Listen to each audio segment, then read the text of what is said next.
பாராட்டுதலையும் வாழ்த்துக்களையும் தெரிவித்துக் கொள்கிறேன். அந்த நிகழ்விலே பங்கேற்பதற்கு எனக்கு அழைப்பு விடுக்கப்பட்டது. ஓராண்டுக்கு முன்பே நான் இசைவளித்திருந்தேன். ஆனால் தற்போதைய சூழலில் அந்த நிகழ்வில் என்னால் பங்கேற்க இயலவில்லை. அதற்காக வருந்துகிறேன். அந்த விழா வெற்றிகரமாக அமைய என்னுடைய வாழ்த்துக்கள். அம்பேத்கர் அவர்களின் நினைவு நாள் மற்றும் பாபர் மசூதி இடிக்கப்பட்ட நாள். இந்த நாளில் புரட்சியாளர் அம்பேத்கர் அவர்களை நினைவு கூர்ந்து அவருக்கு எமது செம்மாந்த வீர வணக்கத்தை செலுத்துகிறோம். இஸ்லாமியர்கள், கிறிஸ்தவர்கள் உள்ளிட்ட சிறுபான்மையினரின் உரிமைகளையும் நலன்களையும் பாதுகாத்திடவும் விளிம்புநிலை மக்களின் ஒற்றுமையை நிலைநாட்டவும் இந்த நாளில் விடுதலை சிறுத்தைகள் கட்சி உறுதியேற்கிறது.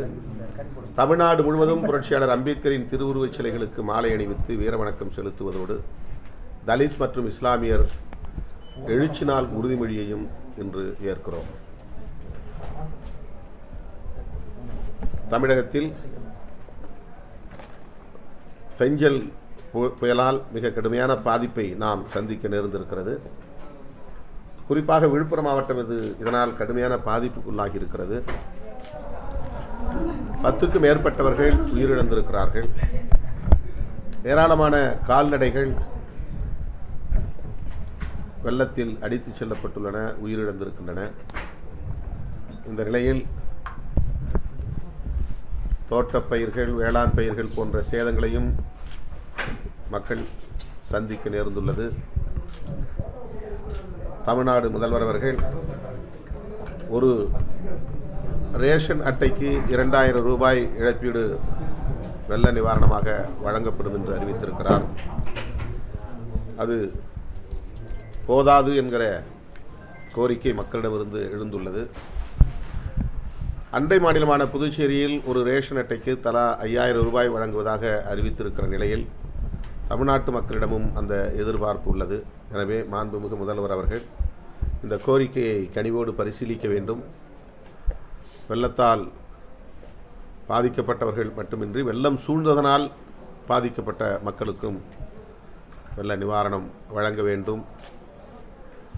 உயிரிழந்தோர் குடும்பத்தினருக்கு 5 லட்சம் ரூபாய் வழங்குவதாக அறிவித்திருக்கிற தமிழக அரசு அதனை 10 லட்சமாக உயர்த்தி வழங்க வேண்டும் என்றும் விடுதலை சிறுத்தைகள் கட்சி வேண்டுகோள் விடுக்கிறது. வெள்ள நிவாரணம் இந்திய ஒன்றிய அரசு 2475 கோடி ரூபாய் வழங்க வேண்டும் என்று தமிழக அரசின் சார்பிலே கோரிக்கை வைக்கப்பட்டிருக்கிறது.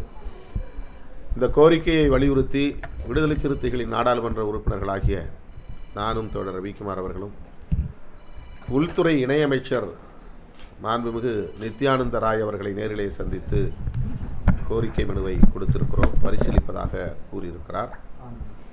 வெள்ள நிவாரணப் பணிகளை இராணுவ நடவடிக்கை என்ற அடிப்படையில், போர்க்கால நடவடிக்கை என்கிற அடிப்படையில் தமிழ்நாடு அரசு தீவிரமாக மேற்கொண்டு வருவது ஆறுதல் அளிக்கிறது. அதே போல் இப்போ ஆதவர்ஜன் இடைத்தேர்தல் வரும்போது அரசியல் கட்சிகள் தீவிரமாக அமைச்சர்கள் உள்ள வச்சு களம் காண்றாங்க. தேர்தல் வெற்றிக்காக இந்த மாதிரி பேரிடர் காலங்கள் வரும்போது அதை கண்டுக்கிறதே இல்லை அப்படின்னு சொல்லி ஒரு கருத்து சொல்லியிருக்காரு. தனிப்பட்ட கருத்தாக அவர் அதை பதிவு செய்திருக்கிறார். அது கட்சி கருத்தல்ல.